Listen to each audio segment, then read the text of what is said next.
નમસ્કાર, હું ચેતન પુરોહિત in seconds ન્યૂઝમાં તમારું સ્વાગત છે। અને આજે વાત કરવી છે દિલ્હીમાં ચાલી રહેલા આંદોલનની, જેમાં વિદ્યાર્થીઓ અને ક્યાંક ને ક્યાંક કોઈ સિસ્ટમથી પરેશાન લોકો એકત્ર થઈ રહ્યા છે। આ આંદોલન યુવાનોનું છે। યુવાનો રોજ પડતી પોતાની સમસ્યાઓની માંગ લઈને સરકાર સુધી પહોંચવા માંગતા હતા।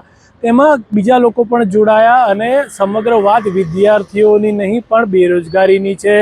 ક્યાંક તેમને રામ મંદિરના મુદ્દાને પણ આખો આની અંદર સાંકળી લીધો છે કે રામ મંદિરની અંદર પણ જે ચોરી થઈ અને તેનું આખી વિવાદ થયો, તે એક ખૂબ મોટો પ્રશ્ન આ આંદોલનમાં દેખાઈ રહ્યો હતો અને હવે આ આંદોલન ઉગ્ર સ્વરૂપ લઈ રહ્યું છે। તેમાં પણ ખાસ કરીને આજે રાહુલ ગાંધી અને પ્રિયંકા ગાંધી પણ આંદોલનમાં જોડાયા છે અને અત્યાર સુધી વાંગચુકને ત્યાં ઉપવાસ પર હતા, તેમને હોસ્પિટલમાં લઈ જવામાં આવ્યા અને ત્યારબાદ પણ જે પ્રમાણમાં દિલ્હીમાં જે આખી પરિસ્થિતિ થઈ તે ખૂબ જ ચોંકાવનારી છે અને આ એક ખૂબ મોટું આંદોલન દિલ્હીમાં થયું હોય તેવું દેખાઈ રહ્યું છે। અત્યાર સુધી બીજેપી ગવર્મેન્ટમાં કદાચ દિલ્હીની અંદર થયેલું આ મોટું આંદોલન છે, ખેડૂત આંદોલન પણ એનો એક પાર્ટ હતો, પણ આ આંદોલનમાં યુવાનો હતા, યુવાનો પોતાની સમસ્યાઓ લઈને આવ્યા હતા। આ સમગ્ર મામલે દિલ્હીમાં એક મારા મિત્ર સાથે વાત થઈ અને તે પણ તે પત્રકાર છે અને તેમણે અમારી સાથે કેટલીક વાતો શેર કરી અને તેમના જણાવ્યા પ્રમાણે ગઈકાલે એટલે કે સોમવારે સવારથી વિદ્યાર્થીઓ ત્યાં આવી રહ્યા હતા। ધીમે ધીમે લોકો ભેગા થવાનું ચાલુ રહ્યું, પણ એક સ્ટ્રેટર્જી પ્રમાણે જે મેટ્રો સ્ટેશનનું એક્ઝિટ હતું તે ક્લોઝ કરી દેવામાં આવ્યું, એટલે વિદ્યાર્થીઓ અલગ અલગ જગ્યાએ ડાયવર્ટ થયા। ધીમે ધીમે આ જે વિદ્યાર્થીઓ હતા તે અલગ અલગ ટુકડીઓમાં કહી શકાય એવી રીતે ભેગા થવા માંડ્યા, પરંતુ તેમને જંતર મંતર કે ત્યાંથી જતા રોકવા માટે આખી તંત્ર દ્વારા વ્યવસ્થા હતી, એટલે તંત્ર તેમને રોકવાનો પ્રયાસ કર્યો અને કેટલા દ્રશ્યો પણ આપણી સામે આવ્યા કે પોલીસ કે RAFની ટીમ તેમના પર વોટર કેનનથી હુમલો કરી રહી હતી, ક્યાંક લાઠીચાર્જ થયો કે ક્યાંક ટીયર ગેસના સેલ પણ છોડાયા અને આ સમગ્રની વચ્ચે વિદ્યાર્થીઓ પોતાની માંગ પર અડગ હતા અને સતત કહી રહ્યા હતા કે અમને અમારી માંગો સંતોષાવી જોઈએ અને અમને જવાબ મળવો જોઈએ। અમારે જે ધર્મેન્દ્ર પ્રધાન સામે વિરોધ છે કે પછી આખી સિસ્ટમમાં જ્યાં લૂપ હોલ્સ છે તે હવે કાયમી સ્તરે તેનો નિકાલ થવો જોઈએ અને આ પ્રશ્નો સાંભળ્યા પછી તેમને એક સ્પષ્ટ નિર્દેશ મળ્યો કે હવે પછી આવું ક્યારેય નહીં થાય, અથવા તેમના જે હવે પછીના જે લોકો ત્યાં આવી રહ્યા હતા તે પણ તેની સાથે જોડાયા હતા। આ મારા સાથી મિત્રએ પણ મને એવું જણાવ્યું કે ત્યાં માત્ર નીટવાળા વિદ્યાર્થીઓ નહોતા, ત્યાં પેપર લીક સાથે કનેક્ટેડ લોકો આવ્યા હતા, ત્યાં ધર્મેન્દ્ર પ્રધાન સામે વિરોધવાળા લોકો હતા, ત્યાં બેરોજગારીના કારણે પરેશાન હોય એવા યુવાઓ પણ આવી રહ્યા હતા। કેટલાક એવા લોકો હતા જે સિસ્ટમ સામે વિરોધ કરવા માંગે છે પણ તેઓ પોતાનો ચહેરો દેખાડવા માંગતા ન હતા અને તેઓ પોતાના મોઢા પર માસ્ક પહેરીને પણ જંતર મંતર સુધી પહોંચવા માંગતા હતા। સમગ્ર વાત ત્યારે સામે આવે છે કે સમગ્ર મામલામાં જે વિરોધ સતત વિપક્ષ દ્વારા કરવા જોઈએ તે આજે વિદ્યાર્થીઓ રસ્તા પર ઉતરીને કરી રહ્યા છે અને આ વિદ્યાર્થીઓની માંગ એટલી હદે આક્રમક હતી કે જ્યારે તેમના પર લાઠીચાર્જ થતો હતો ત્યારે પણ તેઓ ત્યાંથી હટ્યા નહીં અને ઘણી જગ્યાએ તેઓ વોટર કેનનનો સામનો પણ કર્યો।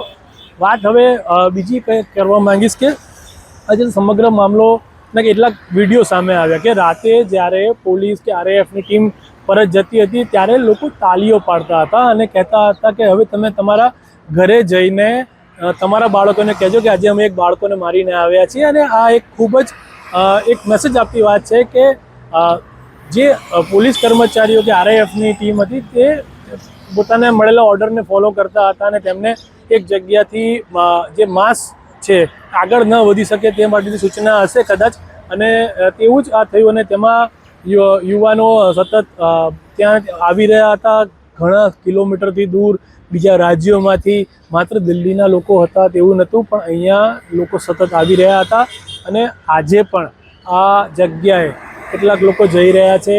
આજે વિપક્ષના નેતા રાહુલ ગાંધી પણ ત્યાં પહોંચ્યા છે અને આ આંદોલનની એક અવાજ જે યુવાનોની અવાજ છે હવે મોટા સ્તરે સમગ્ર રાજ્યમાં તેના પડઘા પડી રહ્યા છે, સમગ્ર દેશમાં તેના પડઘા પડી રહ્યા છે અને પોતાની માંગ ન સંતોષાય ત્યાં સુધી યુવાનો પોતાનું મન બનાવી બેઠા છે. આ માત્ર યુવાનોની સાથે કેટલાક પક્ષ અને કેટલીક સંસ્થાઓના લોકો પણ ત્યાં હતા અને હવે બધાની આશા એક જ છે કે તેમને સરકાર તરફથી કોઈ જવાબ મળે, તેમના જે પ્રશ્નો છે, તેમની જે માંગો છે તેને સ્પષ્ટ રીતે કહેવામાં આવે, તેને સમજવામાં આવે અને તેના અંગે જવાબ આપવામાં આવે, તેથી તેમને ખબર પડે કે હવે તેમનું ભવિષ્ય સુરક્ષિત છે. પરંતુ હાલ તો વિદ્યાર્થીઓ અને યુવાનો આંદોલનમાં જોડાયા છે તે તમામ વિડીયો સોશિયલ મીડિયામાં ફરી રહ્યા છે અને હજી આંદોલન કેટલું આક્રમક અને કેટલું લાંબુ ચાલશે હજી સ્પષ્ટ કહી શકાય નહીં.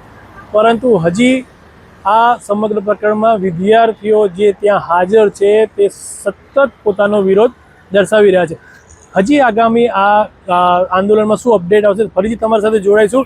ત્યાં સુધી જોડાતા રહેજો. ઇન સેકન્ડ્સ ન્યૂઝમાં તમારું સ્વાગત છે. નમસ્કાર.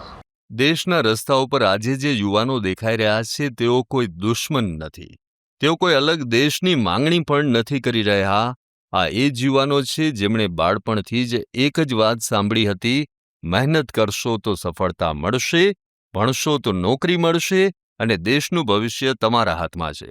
પરંતુ આજે એ જ યુવાનો પોતાના અસ્તિત્વ અને ભવિષ્ય સામે ઊભા થયેલા પ્રશ્નોને લઈને રસ્તા પર રહેવા મજબૂર બન્યા છે. આજે આ યુવા શક્તિ પૂછી રહી છે, ભરતીઓ ક્યારે થશે, પરીક્ષાઓ સમયસર કેમ નથી લેવાતી, વર્ષોની મહેનત પછી પણ પરિણામ અને નિમણૂકમાં આટલો વિલંબ કેમ, અને વારંવાર બનતી પેપર લીક જેવી ઘટનાઓ યુવાનોના ભરોસાને કેમ તોડી રહી છે. આ પ્રશ્ન માત્ર એક રાજ્ય કે એક વિભાગનો નથી.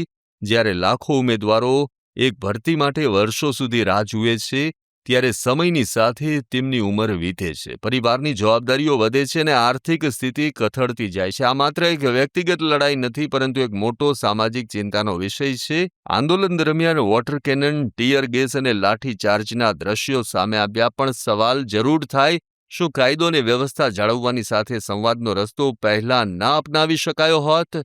યુવાનોનો આ ગુસ્સો માત્ર એક નોકરી માટે નથી, આ ગુસ્સો તૂટેલા વિશ્વાસનો છે. સોશિયલ મીડિયા પર આંદોલનને અલગ અલગ રાજકીય રંગ આપવામાં આવે છે, પરંતુ આ બધી ચર્ચાઓ વચ્ચે મૂળ મુદ્દો ઢંકાઈ જાય છે કે આખરે યુવાનો શું ઈચ્છે છે, શું તેમની વાત ગંભીરતાથી સાંભળવામાં આવી રહી છે.